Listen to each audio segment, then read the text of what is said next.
Hello, sweet sisters. Thought it would be good to dial in and see if we could find some good energy. I don't know about you, but it's been a rough few days. Let me give it just a moment.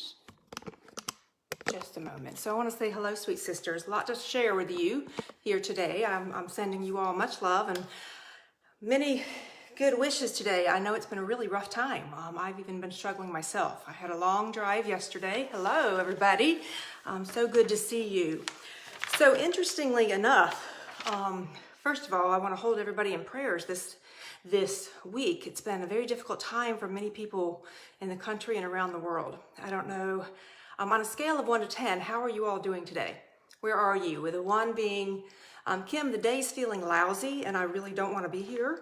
And 10 being, I'm feeling like a rock star. Hello, sweet sister Chrissy, good to see you. I started my day off pretty rough, so let me pick up where I left off. A lot of interesting things have happened. Good to see you, Carla. So I ended up doing the videos this week when I was in DC to simply bring you all along on the journey. Glad to hear that, Cindy. I never meant for a video. It got quite a bit of views, and some of you are really new, so I want to say welcome to all of you. This particular, very emotional, Christy, I understand. I had a tough time here this morning. Hello, sweet Bonnie. All right, so when I left yesterday, DC, the last video I did was in the gray. Hello, Dan from Utah, glad to have you there. I want you to know what I walked out to. I walked out, and on my doorstep there in DC, Heather, I'm sending you prayers. You're not alone, okay? Part of why I'm still doing this particular broadcast is because I was struggling this morning myself. It took me quite a few hours to pull myself out of it. But I felt like maybe we all needed something. So I walked out of my Airbnb Thursday morning to leave DC, and I walked out and there was a brick on my doorstep.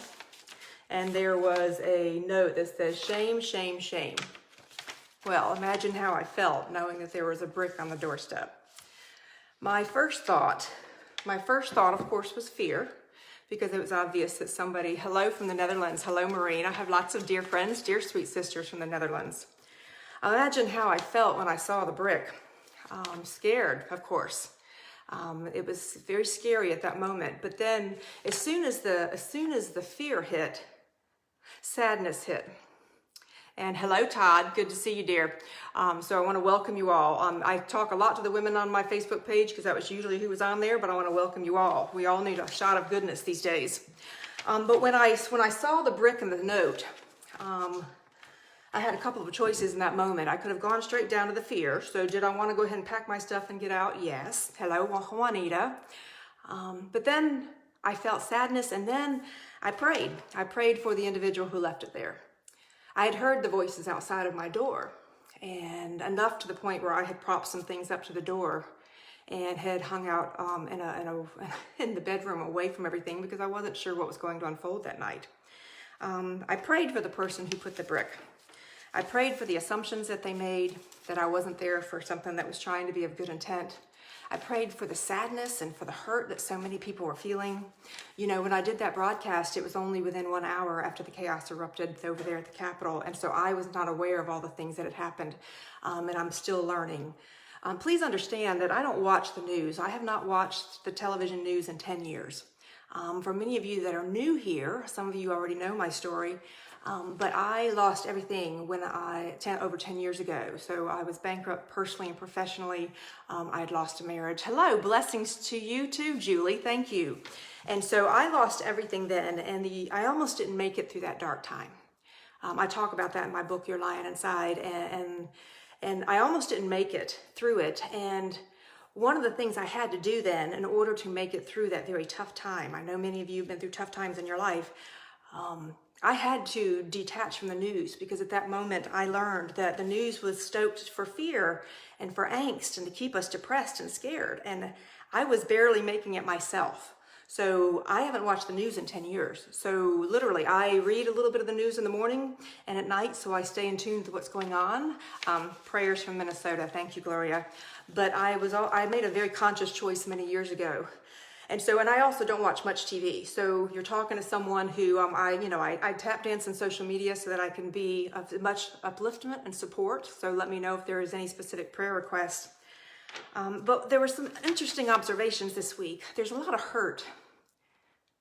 There was a lot of hurt, a lot of sadness. And I know, Gail, I know. And so how many of you have been feeling all these conflicting emotions? So as of this morning, what was most difficult, I drove home, it took me over 8 hours yesterday. And of course it ended up with rain and some sleet. And so I was like, of course, that would be the end of the day. And I was so saddened, not by so much, I was saddened by all the violence and all the chaos. I was saddened by the reaction and the blame. I was saddened because I know about some of the human trafficking issues that are tied to some of the people that were there. And I feel like it's a betrayal of the public trust. And that I've always felt leadership is very sacred.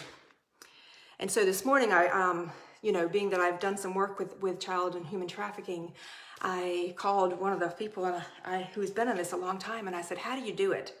How do you, I have a tremendous amount of faith, but how do you walk through the world now knowing that you have some of this, you have this deep evil that's there, and it appears that some of that evil won?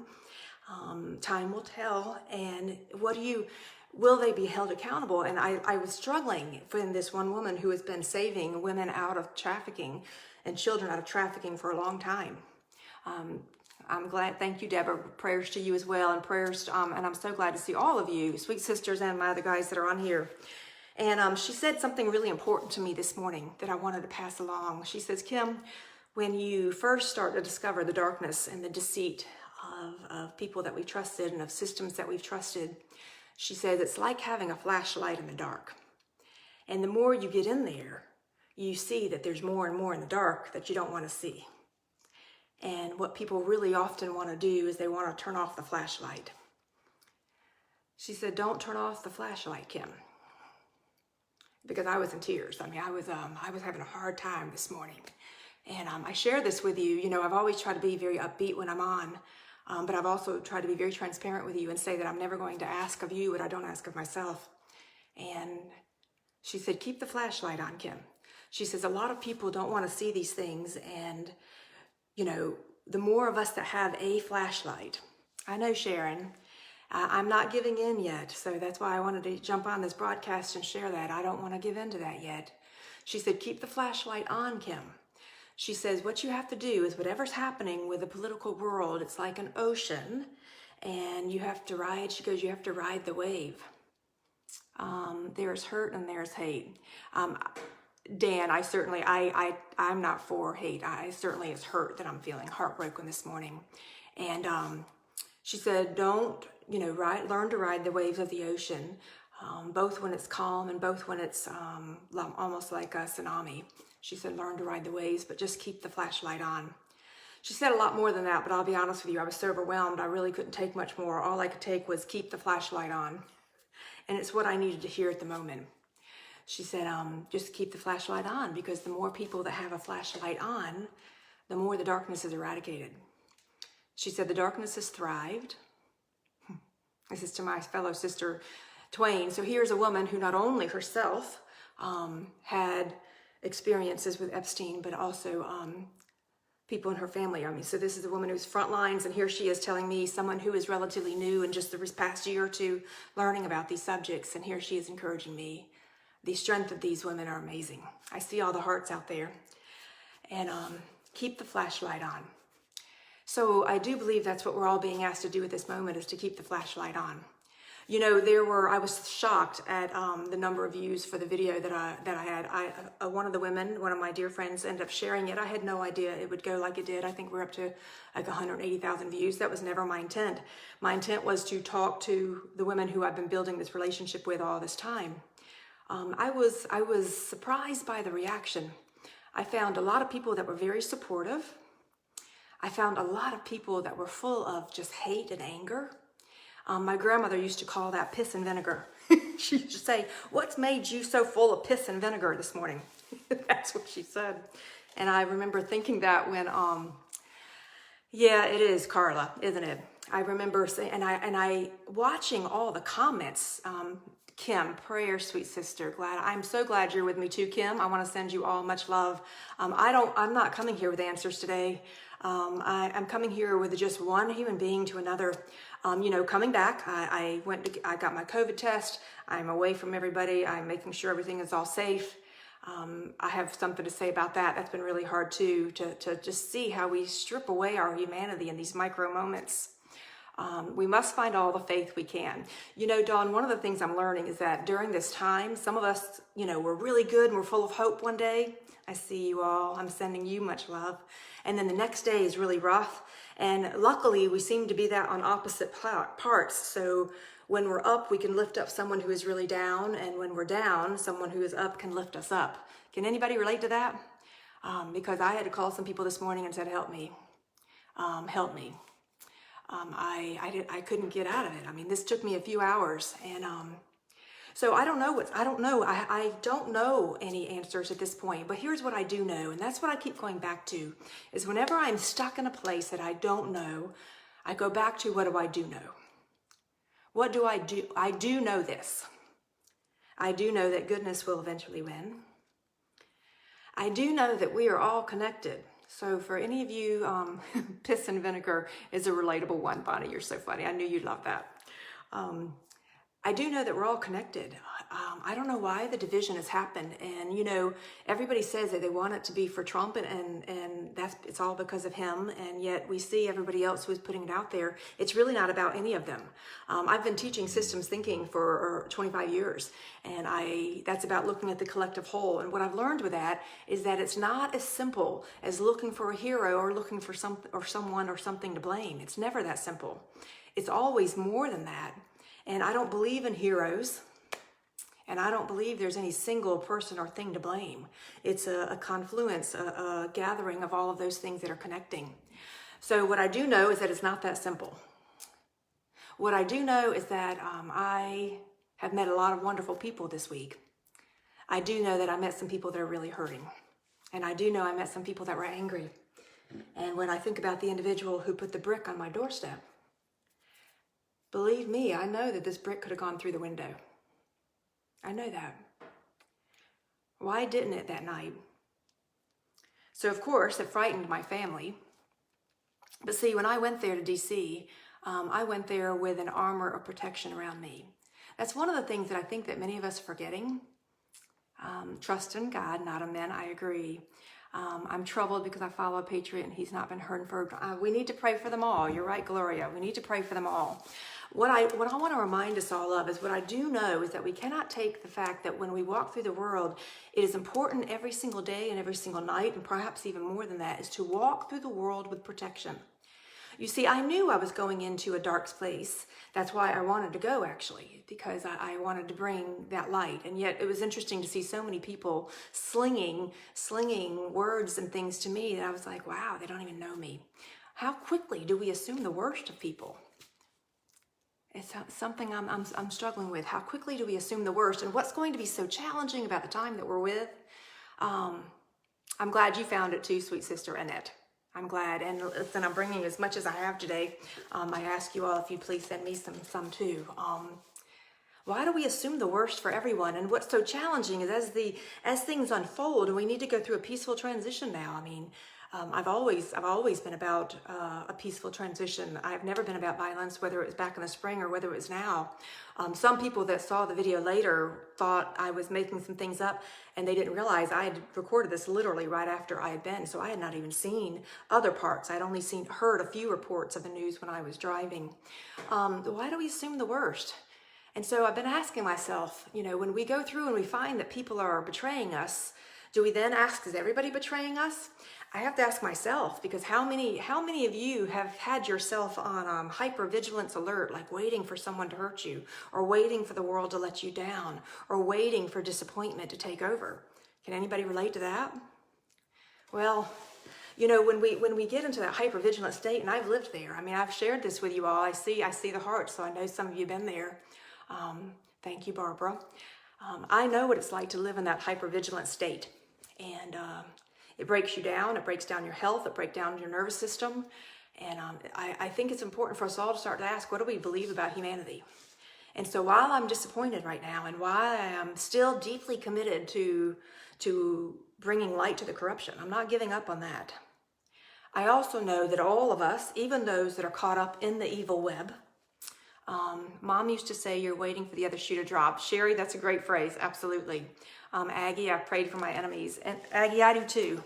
One of the things that I've learned about the darkness that has us in a grip right now, not only in the U.S., but around the world, is many of those that are caught in the dark that we want so badly to be caught, that you don't realize the system that they've been birthed into. These people have been born with evil from the time they're a child. They have never known love. They have never known. It's hard to trust when you've been hurt. You're absolutely right, Debbie. You're absolutely right. So the people who are doing these things to us, can we find it at all to be able to say, yes, we want divine justice, and yes, we want to hold them accountable, and yes, we want to find a way to offer compassion and love? Because I have to tell you, these cycles of abuse keep going over and over. And the very people that I'm so angry and hurt about, because that I know I've seen the evidence with my own eyes that they're involved with the child trafficking. I've been told, I know what they've lived through. We've also not been taught to see the divine in everyone. Bonnie, isn't that the truth? Isn't that the truth? Luke, beautiful, intelligent young lady. Hun, you get points for young. I'll take whatever I can get today. So maybe we could all find a way. That's what I'm just simply going to say, is perhaps we can all find a way. How do we try to see the goodness? Because even the people who are in the deepest of evil are also created.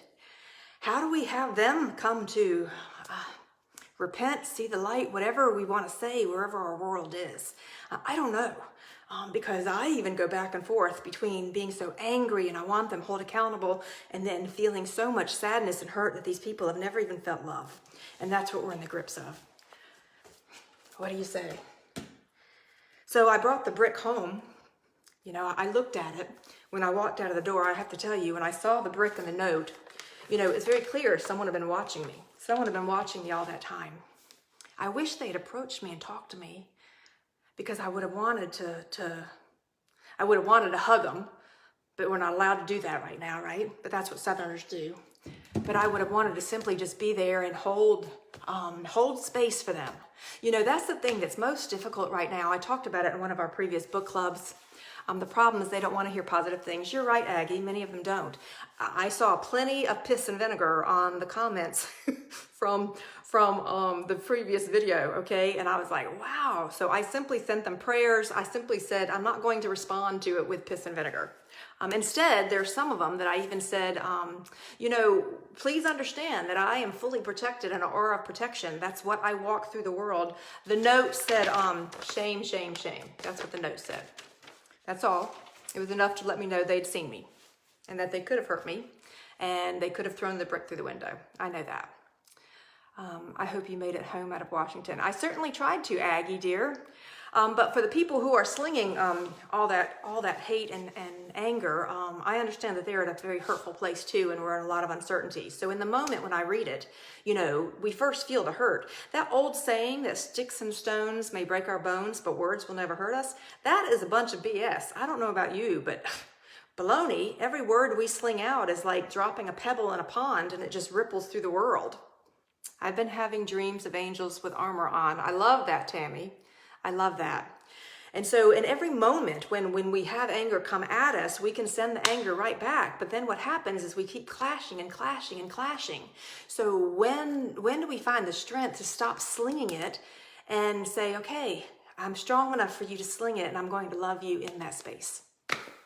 So what I told several of the guys and some of the women that were slinging it to me, I sent them prayers.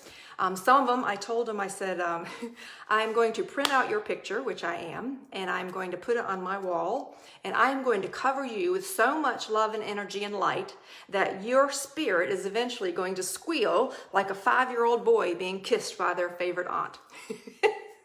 What am I going to do? If they've crossed paths with me, then maybe that's a moment. Maybe that's a moment to lift somebody up. lift somebody up. Aggie, I don't have the answer, sweet sister. I'm going to let the process play out on its own. So at that moment, so all these people that were flooding my page, some of you are new here, and I want to say welcome.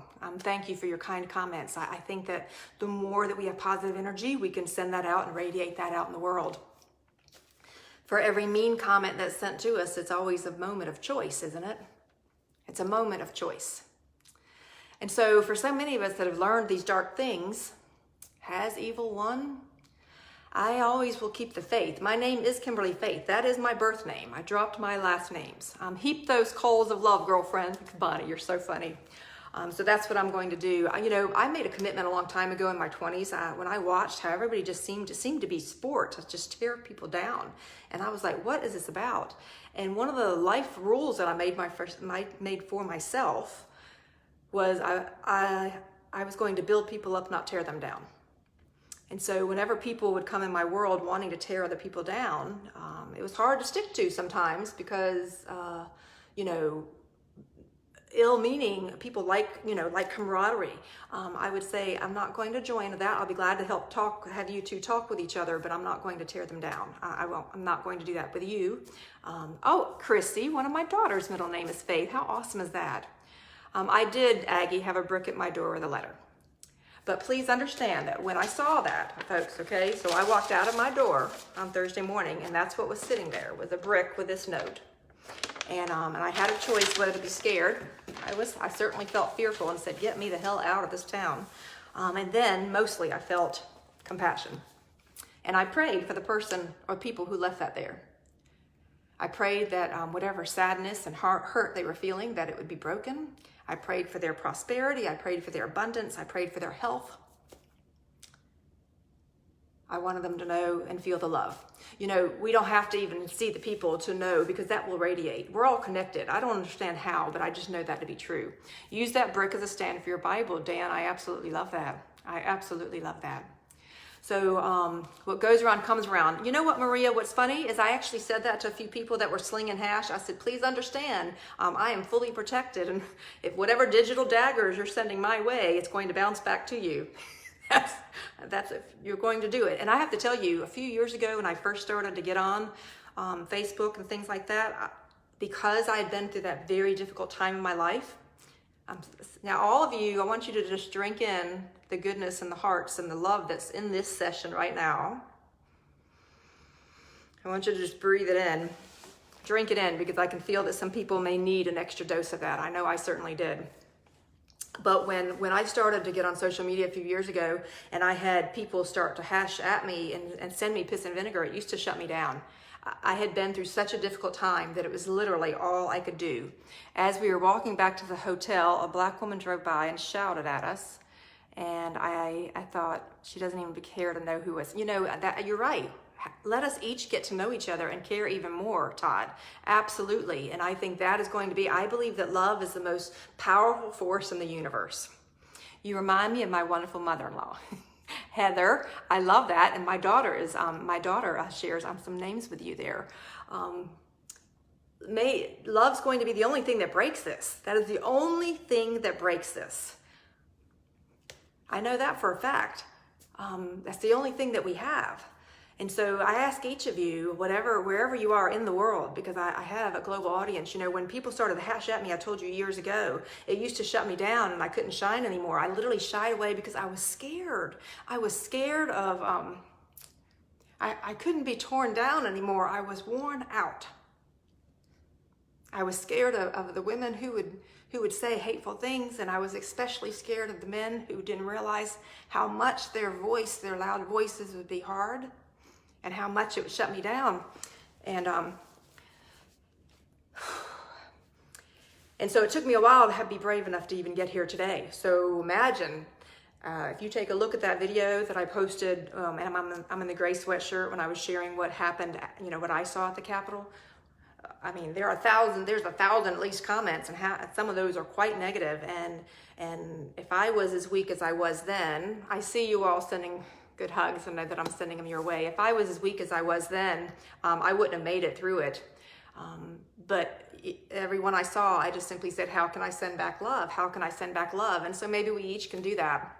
I believe that love's going to be the only thing that breaks us through whatever it is we're going through. So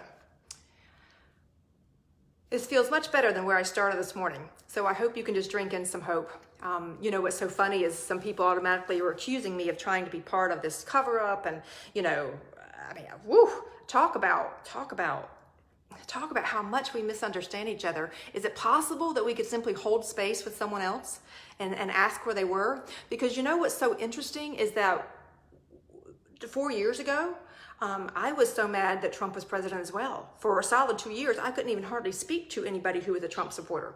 I'm in the Southeast, so now don't go start slinging, because I had plenty of Trump supporters that were mad at me for not saying I was a Trump supporter, so there's no winning. There's no winning, and I'm giving up on that. But I was so mad I couldn't see straight.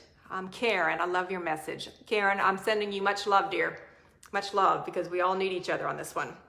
And hate breeds hate. Tom, you are so right about that. How can we come together? You know, we all need, I don't know how it's going to happen. I think each one of us have a piece of wherever we are in the world, and it's going to be to break the gridlock. So let's break the gridlock. Maybe we could commit to that. Maybe that could be a hashtag, break the gridlock. Maybe the other hashtag would be love more. I don't know. I'm going to watch things unfold, and I'm going to simply do what I can do in the moment to bring as much kindness as I can. Anybody who wants to just simply accuse me of not being real, well, I can't help that. You know what's funny is one of the things I learned about walking in your space and living your purpose, that was part of why I stopped watching the news, and part of why I don't watch TV, folks. I watch less than 2 hours of TV in an entire week. Because one of the things that I learned in that very dark time in my life is that if I spent so much time watching TV, I was living someone else's life and not living mine.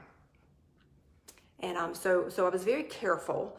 I was very careful. So folks, I'm not going into all the political stuff. I'm just simply saying, wherever we are, if you are here and crossing my path, it's going to be for a reason. It's either because you need an extra dose of hope. It's either you want to support each other. Maybe we can give each other some kind of a virtual hug. Maybe I have a lot of international people on this page, and we can just simply support each other. I don't have any answers yet. I came here today because I was heartbroken, because I wanted you to know what the rest of the story was. I came here to let you know that I too was feeling defeated this morning and wanted to give up. And I've been finding my courage one moment at a time. May we each find a flashlight. Go find a flashlight, folks. Keep the faith, sweet sisters. What we're going through right now, everything's going to be fine. Absolutely.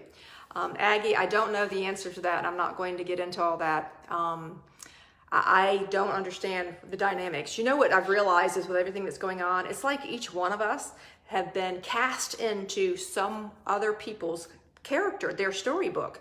Each one of us are in the middle of a storybook that has been written and played out by somebody else. I don't even pretend to understand what's happening on both sides, okay? Sharon, I feel much better. You're most welcome, dear one. You're most welcome. When we finish here, I'll put fresh batteries in my flashlight. I will never let it fail me.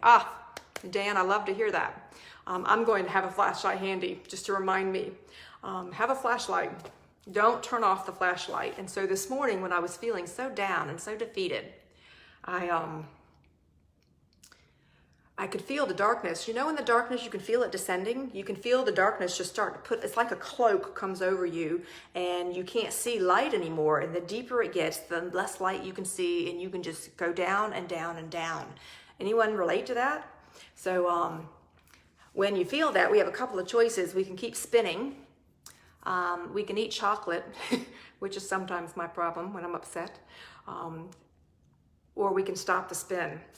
And the only way I knew to stop the spin today, let your light shine. Chrissy, you know what's interesting about that is one of the women who was born into the system and has seen some of the darkest stuff that she could see, she said that she was taught a song when she was 3 or 4 years old of This Little Light of Mine. And she said that little song, when she was then cast into the very dark system, okay, a dark system, I'm not going to get into that. She said it was singing that song, This Little Light of Mine. That as a child, it was only singing that tiny song that kept her strong, and now is why she is strong enough to be trying to take down the system, this little light of mine. So maybe we can each have a flashlight out and just simply share this little light of mine. And I want to remind you all too, is please don't underestimate what kind of impact you could make. Maybe you can call somebody that you haven't heard from in a long time and just say, how are you? You know, the way, because I could feel myself descending into a darkness, and I was descending into darkness. My husband and I were having words. I was in a bad place this morning. I'm sending all hearts. See you too, Sonia. I haven't seen you in a while, dear sweet sister. I said, how can I, you know, in my darkest time 10 years ago, one of the things that I learned was the minute I'm going downhill in a very bad place, one of the things that got me out was, who else can I lift up? Who else can I lift up? And so I called 2 people that I had not heard from in a long time and wished them Happy New Year. That started me to bring myself on the spin back up. I didn't think I would talk to any online today, I'll be honest with you, because I was slam worn out. So I'm going to wrap this one up. I felt that maybe some of you were feeling the same thing.